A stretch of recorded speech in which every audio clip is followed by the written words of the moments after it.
Okay, so the first thing I'd like us to do is to draw something from around the house. And it should be something that you think would be really fun to draw. I thought maybe I would use this little Playmobil girl that was from my kids' sets when they were little. You could do anything. Sometimes things from the kitchen are really fun. Um, just whatever you think is a sort of a good idea to do.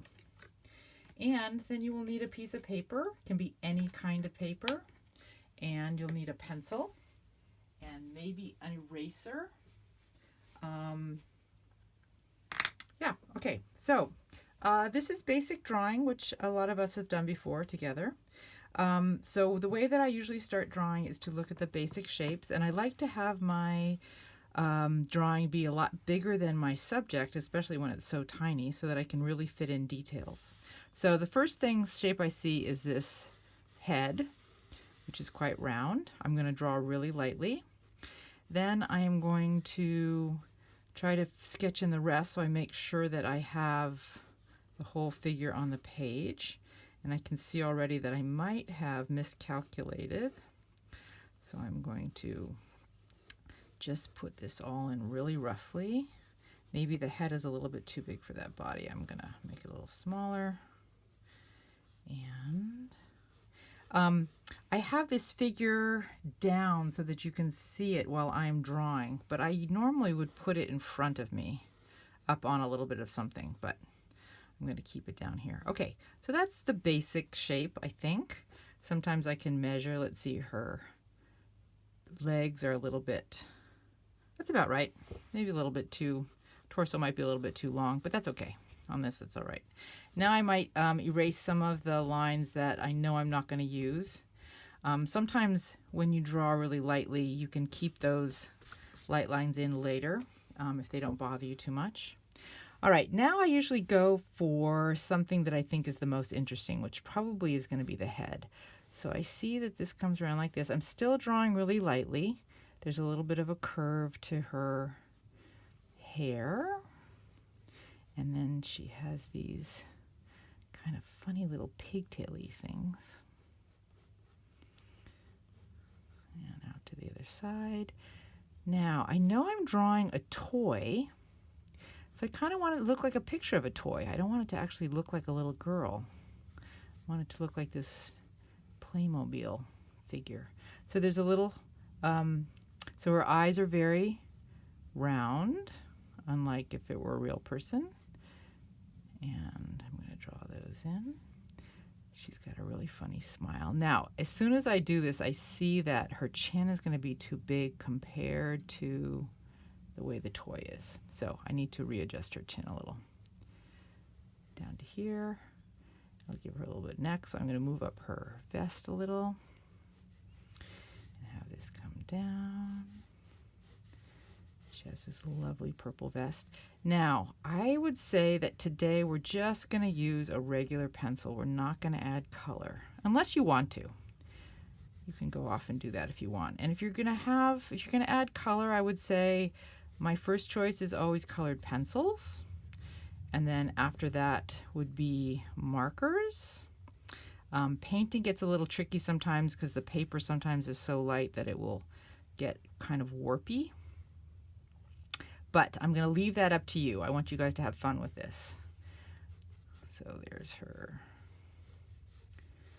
arms down like this. Okay, I might stop for a sec and continue a little bit more, and then I can talk about more finishing details when I get a bit more done. Okay, I'm a little bit further, but I'm running into a problem with the hands that I thought I might point out. So these hands are very bizarre if you start to look at them.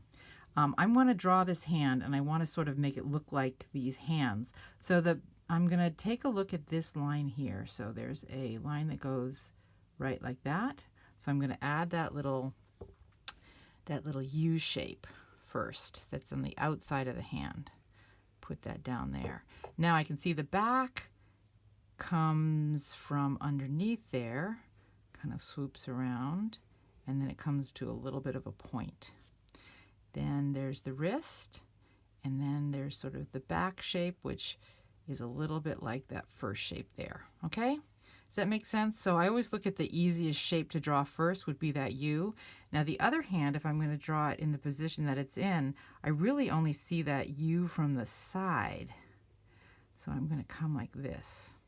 Now, of course, you obviously don't have this object that you're drawing, but whatever you are drawing, if you run into trouble because it's some unusual shape that you've never drawn before, just try to find the shape that makes the most sense for you to start with and draw that, and then see if you can see the other parts of it from that first line that you've drawn.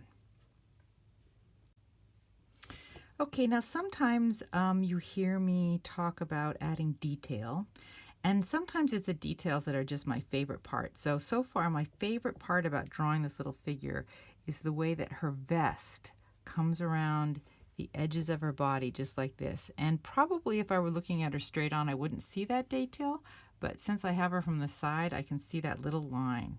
And you might look at that and say, how can I get that line in? Just take a look and see how it looks, and see if you can make that line go around.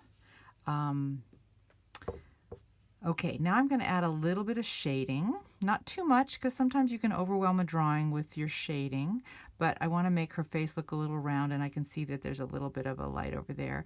I can smudge that with my finger a little bit, and have this come around like that. And then there's a little shading underneath her hair there, because it's plastic. And all right, I'm going to take a look. I'm going to see what else I can add. Okay, I've added a little bit more shading. So I thought I'd talk about shading for a minute. If you have some lights and darks and you want to add some contrast to colors, try to see if you can come in, depending on how dark the color is. If it's really dark, you want to go heavy with your pencil. But if it's sort of a medium color, you want to go a little bit lighter. And whenever I shade, I try to get my pencil going across the whole shape that I'm shading. Sometimes it's too wide and you can't do that, but this will give you a little bit more of an even color if you can do it. And see if you can practice this if you want to come across. See how my pencil line is going all the way from one edge to the other, instead of having it be a little bit here and then another little bit there and then another little bit there. Then you'll have a much more broken up shading. So if you can, try to make your pencil lines go all the way across from one side of the thing that you're darkening to the other.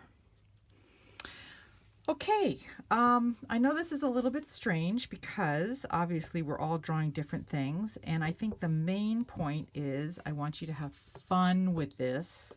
I'm going to give you kind of a different assignment every day. Because this probably won't take you that long and you're going to have time to fill up. You can do the ones that you want to and don't do the ones that you don't want to, or if one of my prompts sort of sparks an idea that you get really excited about, then you should go do that. But if you draw every day, that's a really good thing. It's the best way to get better doing any kind of art, no matter what it is. So I think that's it for today, and I will check in again tomorrow. Thanks.